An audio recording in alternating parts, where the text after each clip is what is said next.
Employees union CBA ने director general Naveed Anwar Siddiqui से मुबारकबाद पेश की। फूलों के तोहफे पेश करते हुए उम्मीद जाहिर की कि मुलज़मीन के मसाइल तरजीही बुनियादों पर होंगे। देखें, ये एक अच्छा इक़दाम है और KDA स्टाफ के लिए सुनहरी दिन है। उसकी वजह ये है कि KDA का अगर अफसर डायरेक्टर जनरल होगा तो वही बाखूबी ग्रास रूट के जो स्टाफ के जो मसाइल हैं उनसे वाकिफ़ होगा।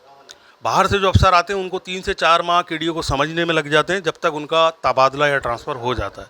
तो ये एक अच्छी उम्मीद की किरण है KDA के स्टाफ के लिए, और मैं समझता हूँ कि नवीद अनवर सिद्दीकी साहब एक फर्शनास अफसर हैं, KDA के तमाम मामलात से बखूबी वाकिफ़ हैं। KDA employees union CBA Pakistan सबसे पहले चीफ सेक्रेटरी सिंध का शुक्रगुजार हैं कि उन्होंने इस इदारे के उस अफसर को डायरेक्टर जनरल तैनात किया है जिनकी सारी ज़िंदगी इसी इदारे से गुज़री है और वो इदारे के मुतालिक ज़्यादा बेहतर जानते हैं।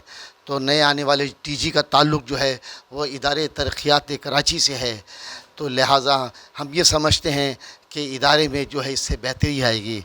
आपके इल्म में ये बात चैनल से ये बताता चलूँ कि लाइन्स एरिया के से अभी 4 करोड़ रुपए लिए गए हैं, जो कि पेंशन 1 से 15 की जो रह गई है उस 1 से 15 की पेंशन जो है डी साहब ने फ़ौरन हाथ की। दूसरी बात यह कि डी साहब ने स्क्रैप के पैसे 5 करोड़ रुपए थे, उस 5 करोड़ रुपए स्क्रैप के पैसे में से भी बतौर उधार लेकर 1 से 15 की तनख्वाह को मुकम्मल किया गया है।